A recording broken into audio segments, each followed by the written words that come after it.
Channel, AS. My dearest brothers and sisters, this is Ashtar speaking. I greet you in peace and love.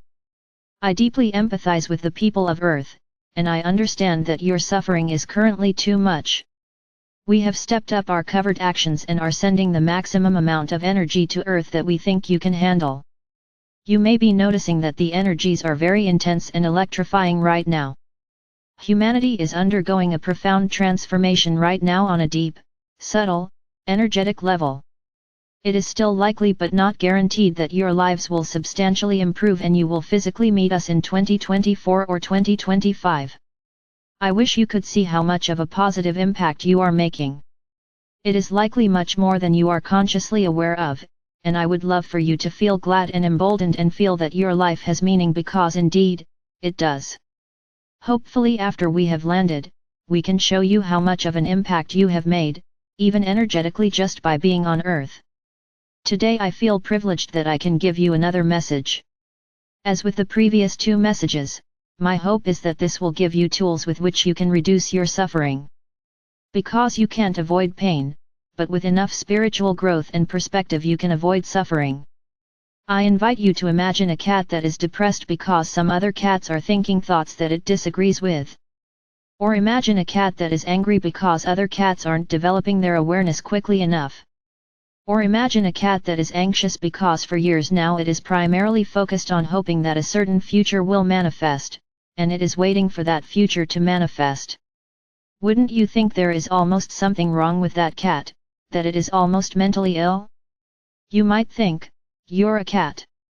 All these thought patterns and preoccupations don't actually help you. Just go and be in the moment.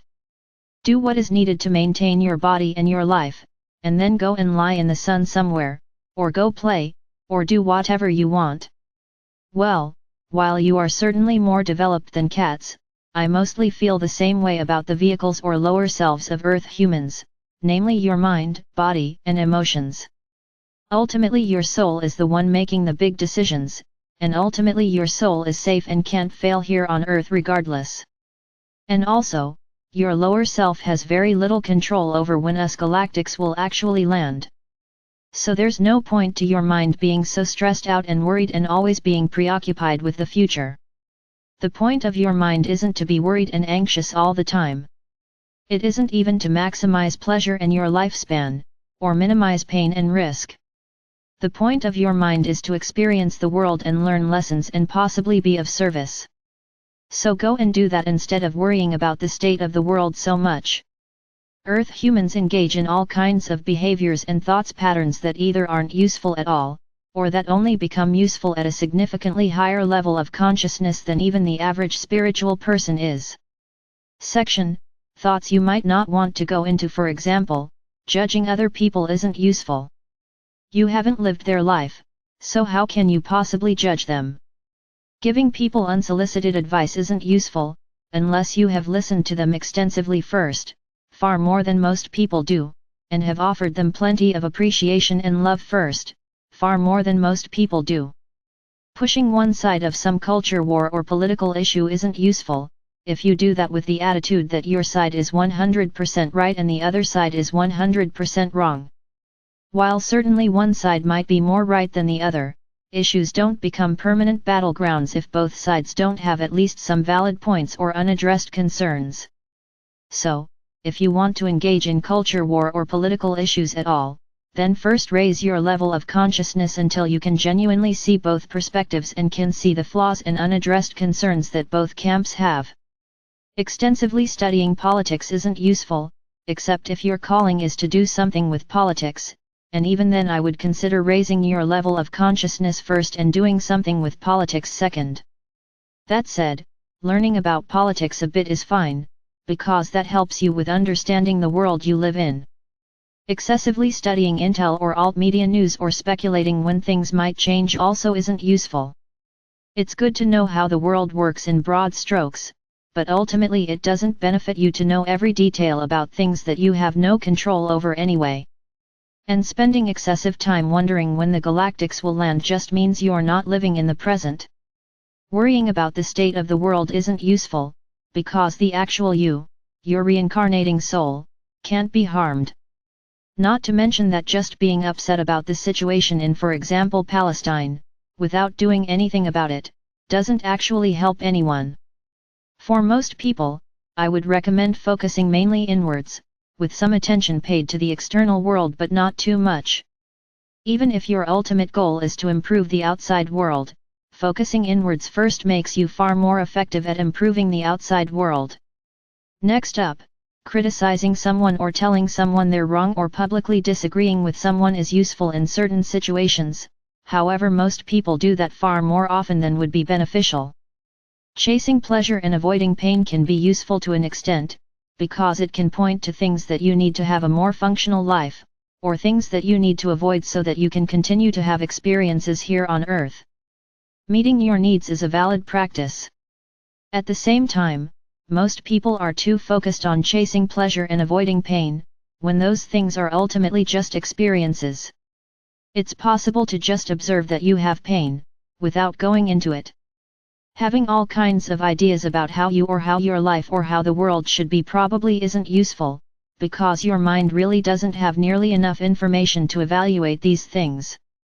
If you have resistance to how your life is or how the world is, then it's entirely possible that your soul wants you to have precisely that life or be in a world that is in that state, so that you can learn critical lessons and release your resistance to it. Yes, I know it's hard, but being confronted with things you're in resistance to is exactly how you overcome that resistance. Having ideas that other people should do certain things, whether that's your friend, or whether that's galactics or grey hats intervening, isn't very useful, because other people have free will. Also, worrying about things that are outside your control isn't very useful. Victim consciousness isn't useful. Labeling huge groups of people as being uniformly bad or uniformly good or uniformly as victims isn't useful.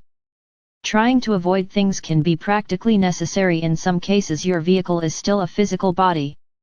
However, sometimes it's a form of resistance, where people try to avoid something unpleasant that's nevertheless beneficial, or that their soul wants in order to learn certain lessons. In fact, if you're in resistance to something or are strongly judging something, then that thing happening to you or that thing happening on Earth may exactly be what you need to learn your lesson and overcome your resistance. So as you can see, the average person has a huge amount of thought patterns and judgments and labels that don't actually benefit them. Section: Labels and Meanings. I invite you to be conscious of labels that you attach to people. Is that person actually a jerk, or is he just having a really bad day, or is something awful going on in his life? Is that anti-immigration person actually a racist? Is that left-winger actually just a hypocritical virtue signaler? Are you sure about these things, or is it just easy and pleasing to the ego to label others in a negative way? Also, I invite you to be conscious of the meanings that you give to things. If someone doesn't call you back, then yes, it's possible that they secretly don't like you, but perhaps they were just busy and forgot. And yes, perhaps right now your life isn't fun, and I empathize, but that doesn't mean that you failed, or that your life will always suck, or that you are not good enough, or something like that. Giving a careless meaning to something is how you turn pain into suffering. Since recently, this channeler has been having deep and satisfying meditations. This channeler is feeling that even in the very unlikely case that us galactics never showed up, even if he would never be in a relationship again, then he can still have a worthwhile and reasonably happy life just by meditating every day and focusing on his spiritual growth. And the channeler realized that this was entirely inside his control, because all he needs to do is just sit down and meditate. There is still pain in the channeler's life, but at this moment there is no suffering.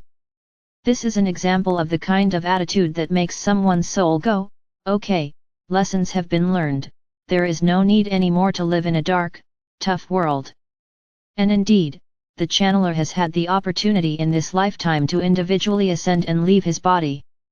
He chose not to because he wanted to remain on Earth and keep helping others and being of service. Conversely, back when the channeler still felt that his happiness and well-being depended primarily on others, his soul felt that there were still lessons to be learned on Earth. Anyone who feels that they primarily depend on others for their happiness or well-being, probably are exactly where they need to be, because their soul probably wants them to learn some more lessons on earth. While the people who have learned their earth lessons are the kind of people who are mostly fine and mostly at peace with being on earth right now, in a deep way, where all of their inner parts are aligned to that. So it's not just the surface level, look at my life being amazing while some forgotten inner part is screaming on the inside. Yes, I understand that genuinely reaching inner peace, with all inner parts being aligned to it, is really hard. Later in this message I will share a practice that I think is great for spiritual development.